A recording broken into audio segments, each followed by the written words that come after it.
Emir from Union, Head of Strategy. Today we have a very special panel, actually. We have a lot of great projects that are bringing utility to Bitcoin and making it more accessible and unlocking its potential. So we have Orkun from Citrea. They're basically making Bitcoin more programmable. First ZK rollup on Bitcoin, as well as Clayton from Babylon's taking Robert from Native. They're doing amazing work on Bitcoin interoperability across the ecosystem. And Union. And Union as well, so hence the reason for the partnership. And we have Olivia from Lombard. Awesome, so great panel, lots of great topics to talk about. I just want to start by saying Bitcoin has been sitting idle for such a long time, right? And for the first time, we're actually like reaching this paradigm shift. We're just scratching the surface, but there's going to be way more utility for Bitcoin. What is it that you think is going to excite people to use Bitcoin and like find utilities? Is it going to be like trading, or what kind of utilities are you envisioning Bitcoin will have over the next 5 years, let's say? Yeah, so I think the origin point comes from like people wanted to use their Bitcoin for such a long time, starting from probably like the Vitalik like created Ethereum. And before he created Ethereum, the idea was bring some VM to Bitcoin so that people can actually use BTC in different computational aspects, including finance. But he couldn't make it, so he founded Ethereum. So since then, it's been more than 10 years that people are working on this. And especially, I think after Ordinals, I see that even though it's like shitcoining stuff, BRC20s, people want to use Bitcoin in action because it's a valuable asset. And the only use case is payment, but it's still unsolved, even on Bitcoin. So I think not in just DeFi, but Bitcoin as a collateral is a valuable asset. You can borrow stable coins against it. You can do some real-world asset borrowing as well, using it just like locking your Bitcoin. In general, I think it has all the properties to become money, starting from store of value, but it needs to get the other properties like medium of exchange and unit of account. And it's only possible if we can make it programmable so that people can actually use Bitcoin in action to get all the properties about money. Yeah, so not trying to shill it all, but I think the easiest way to make it programmable is just take it first on via Babylon's protocol. But I think when you think of Bitcoin being a store of value, and then just the network in general, it's pretty much only send receive, Babylon is like effectively creating the staking layer on Bitcoin, because the Bitcoin can get staked natively on the network. What that does beyond that can be anything, right? In terms of like creating an asset on top of that, and proliferating that in DeFi, creating Bitcoin markets on decentralized rails, but like also leveraging that as security for like additional protocols that want to leverage and align with Bitcoin as an asset and as an ecosystem and a community.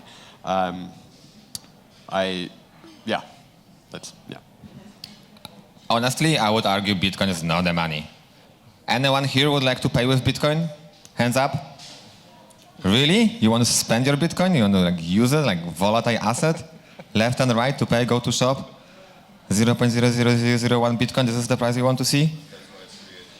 No, it's not like money. Bitcoin is an asset, it's a commodity. Like technically it's a commodity, it's too volatile. Like you cannot have, there is no single way you can stabilize an asset in a global way.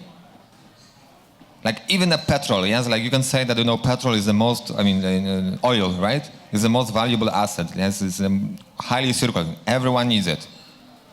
While the price of it is determined by the market itself, right? There is a demand and supply. Unfortunately, like supply is controlled. There is a lot of politics involved in that. But same in Bitcoin. Yes, like Bitcoin supply is not like everywhere equal. Yes, there are some entities. The supply is determined. Yes, we know what will be the new supply in the next month and so on, right? But the price of it, yes, is heavily determined by the people who are operating it, rather than the state. And there is no incentive to stabilize the price. People want that the price of it will go up rather than stabilizing it. So definitely Bitcoin is not the money, sorry. We need to make it accessible. So answering your question, what we need to do, make it accessible, make it useful, use it, being able to multiply it. Maybe with staking, I would argue there are a lot of different things that you can do. All right. But yes, accessibility, interoperability. Thanks, Union, for helping us with interoperability. So yeah, number one. Yeah, to add on top of that, Bitcoin is a well-established store of value. To add the benefits, or to get the benefits out of making it programmable, I think there's a lot of different ways to do that. Kind of as Clayton mentioned, Babylon's like the staking layer for that. And at Lombard, our product LBTC allows for you to get the benefits of the programmability that are around simple UX, accessibility, just making it really simple for users, whether they own Bitcoin, whether they have engaged in DeFi, or they're pretty new to just crypto in general, to be able to access what is the top store of value, and to not have to go too deep into the complexities of understanding what Bitcoin is. I agree that it is not very accessible as money, but we're in a great revolutionary time to still be able to use it, get its programmable qualities out of it. That's awesome. When you make Bitcoin more programmable and find use cases through LRTs, you're basically opening the door for many use cases in different ecosystems. How are you guys thinking in terms of making it modular and more interoperable? What are the different ecosystems that you guys are hoping to see LBTC, for instance, in different use cases in different ecosystems? Yeah, that's a great question. For LBTC itself, we try to provide modularity, programmability through having different components to what LBTC provides. So we have Bitcoin. So we stake Bitcoin onto Babylon and receive rewards through that. But we also endeavor to have this liquidity available cross-chain. So as you asked, we are moving into multiple ecosystems right now. We're very active in Ethereum. We've got a couple others coming over the next several months through a lot of awesome cross-chain partners that we're exploring. And finally, we also make it really easy and composable for our users to engage in DeFi. And we do that through multiple trusted partners across other ecosystems. That's awesome. And you guys are one of the enablers of trustless interoperability, right, within the Bitcoin ecosystem. So can you expand on that a little bit? What's your vision for that? Yeah, I mean, it's not easy, right? We want to make things easy, but easy solutions are not always the best one. That's why we have these layers.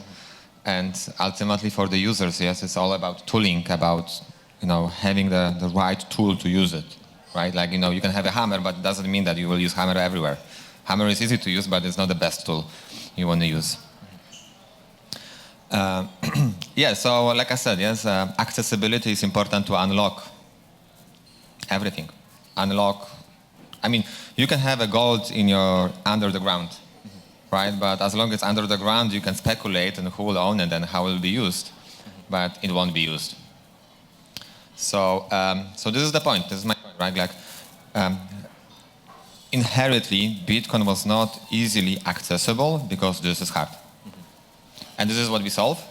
And now we want to talk with anyone who can bring the value, because we want to create that infrastructure, create a highway. Does it work? Yes, it works. Create a highway where this Bitcoin will be flying. And yeah, so thank you, Union, also for helping with that. But yes, there are multiple ways. So can be staking, can be restaking, can be re-staking, can be DeFi, supplying, millions of ways. The sky is the limit. It's just all about tooling, composability, and making it for the user, accessible. Yeah, modularity is amazing. I mean, it unlocks a lot of potential, but at the same time, it comes with a lot of complexity sometimes. In the context of, liquid stake BTC, for instance, there's some concerns that, security concerns, so to say. How do you guys address those security concerns? And what's your plan for the next 12 months, I guess? At Lombard, we're built security first. We're built institutional grade, really. And for both institutions and retail users, we take this approach in a multi-layered way. So that means we have a consortium that is a group of highly trusted partners. They each run their own validator independently, and they come to consensus to sign off on any transfer of Bitcoin. They notarize all Bitcoin deposits that are then attested by third-party oracles, one run by Cubist, which is our key management partner. And we're currently also working with Chainlink.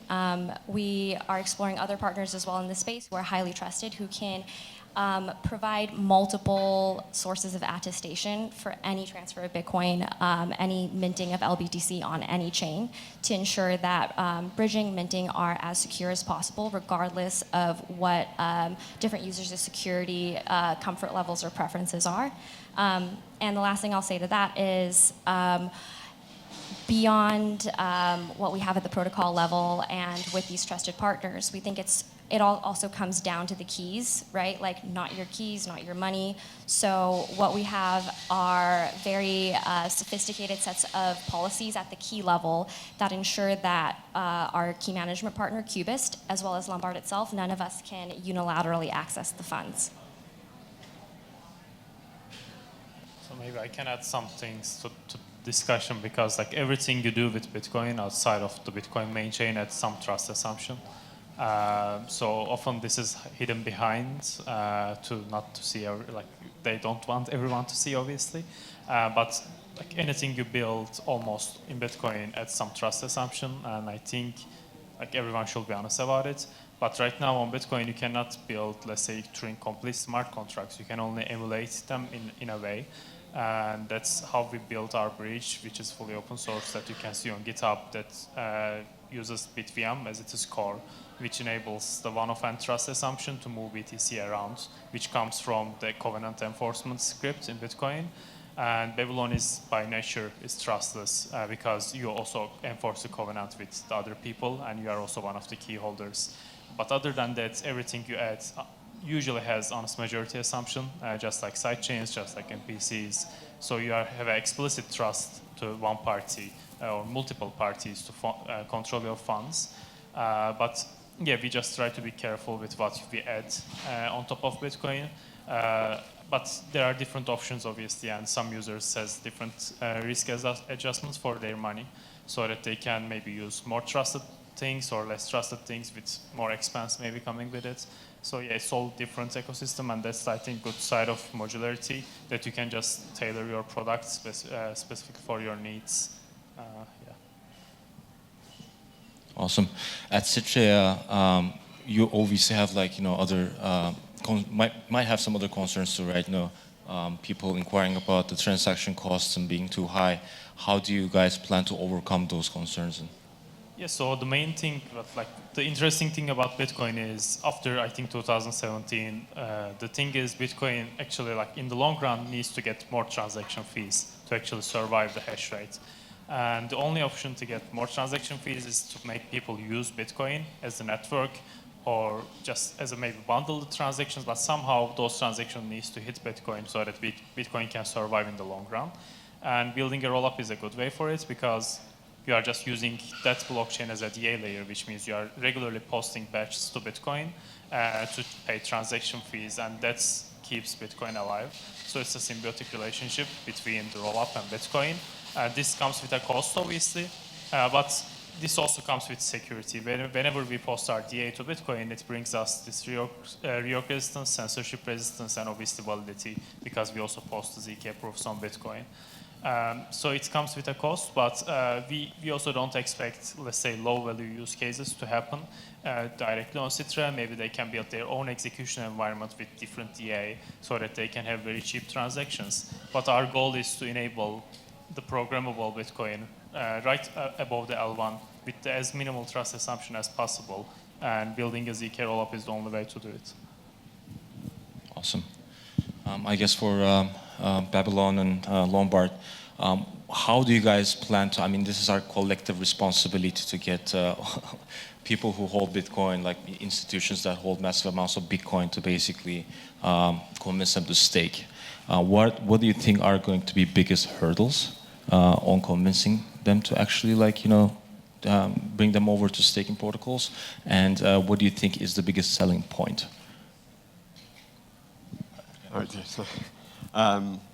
I mean, there's a laundry list of questions that people would ask, especially for an asset like Bitcoin. Even S-tier funds that invest in a lot of layer one protocols that are fairly used to the idea of staking, because it's an asset that generally is held and not used, at least at this point in time. So, I mean, like, simple questions that need to be answered is like, what are the rewards, what are the risks, like who is like effectively holding these keys, like if I'm like going through an LST vehicle, but also like custodial support as well, right? So, right now we don't have, at least in the West, like we have multiple folks in this region actually who can support like have the licensure, like in regions here to support Bitcoin staking now via Babylon. The goal for us is to offer that staking functionality where the Bitcoin is held currently, right? So making it seamless, making a click to stake button, whether it be like on Coinbase Exchange from a retail perspective or Anchorage from a QC perspective. Similar to like an experience staking it via Lido, ultimately. But I would say the economics of this has to be public before like a lot of these folks make a decision, right? Exchanges cannot underwrite a points program, right? Like they don't know what that is. They don't know how to distribute that. They don't know what it will be in the future as well, right? Like neither do we. Institutions don't understand that either. So, once like there is a reward rate that's measurable over like a span of 3 months or 6 months or a year, depending on like what quote unquote class of institution you are, that's when you start to see more stuff roll in. Let me just add one thing. Like, economics have to be dynamic as well, right? Like if you stand from the perspective that you fixed your economics for whatever, 5 years, then something is wrong because the world is dynamic. I guess to answer, I agree with all of Clayton's points, and I think to kind of give a perspective of how Lombard is navigating this, we see it as like on the institutional side, definitely having more custodial support, and that can be a different challenge based on the security trade-offs, the region that these institutions are from. And on the retail side, it's having LBTC on more chains. And one of the challenges with that could just be that there are a lot of options there for how we can bridge assets, and that can lead to some fragmentation. We also are, for retail, also another challenge would be just trying to make it more accessible, so having more wallet integrations, and just making it easier for someone to just go on an exchange or open a wallet and easily buy LBTC, for example, or some other Bitcoin LSD. Basically, removing all the friction on user interface and making it more accessible and easy for institutions and retail investors and whales to basically just do and go for it. Yeah, definitely. I think that BTC DeFi is a very new concept, and there's an onus on us to be able to educate users as much as possible, but also keep it really simple. Maybe they don't need to know the extent of existing DeFi in Ethereum. Maybe they can start off kind of small, but where do we start with that? Exactly. My question to you, actually, when you're actually looking into new ecosystems to expand the utility of LBTC, for instance, like maybe like Ethereum L2s, how do you go by assessing which ecosystems, which chains to find new use cases for LBTC?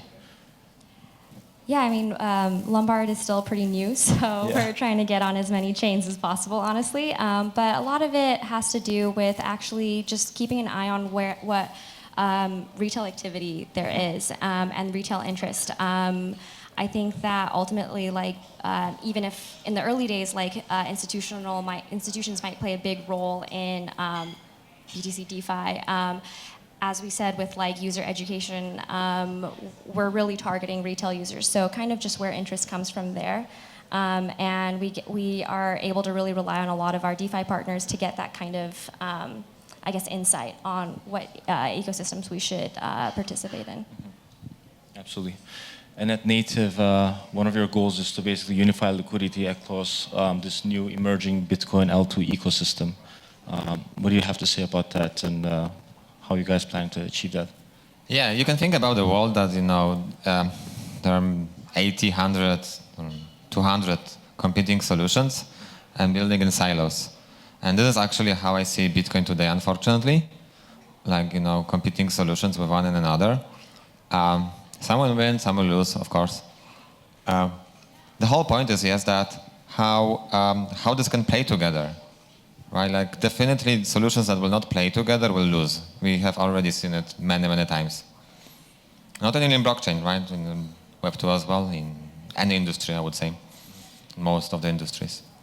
Right, so unification is very important, and how we do that unification. And then it goes back again to the easy programmable accessibility, right? I wouldn't like to use this programmable because it was used a few times here, this word. But it's really about doing things right. Right? Like, what is the foundation? How we build the infrastructure? How we connect in a secure way without compromising decentralization? Right? So, I mean, speaking about the modularity, we spent like 2 hours whiteboard session just recently talking about it, talking about modularity, what modularity means for us. Yes, we can just basically take one part of the system, swap it, and change it to a more optimal one, provide competition. This competition is needed also, right? Otherwise, we won't advance. L1 system word advanced because there was a lot of competition, right? So unification here is something that we also provide. Yes, thanks to like having and owning interoperability, we are at the right place. Yes, to unify it, to have that, let's say, derivatives protocols, money markets. Yes, that will then, in the right way, provide it to the, let's say, smart contracts protocols in higher levels. So that's our goal, that's our mission, and hopefully we are on the right way to do it. It's almost like a new ecosystem brewing from the scratch, right? Like how Ethereum L2s flourished 4 years ago. We're going to see the same thing almost with Bitcoin L2 ecosystem on the execution side. So personally, I wouldn't say new ecosystem, right? It's still, would you say that, I'm not sure where we're based, right? Like, is it like, do we want to end up in a world where we say that, Bitcoin ecosystem and nothing else matter, and be that, kind of a maxis? There'll always be, of course, yes. I like, Ferrari, you will like whatever, yes, Aston Martin, and we can argue endlessly without having any good result, right? It won't advance the world. What will advance the world that, we have economical power that will basically provide the value, generate the value. We have production. Production is very important. And the only way how you have production is to have this efficient trade lines, I would say even, right? That enables it.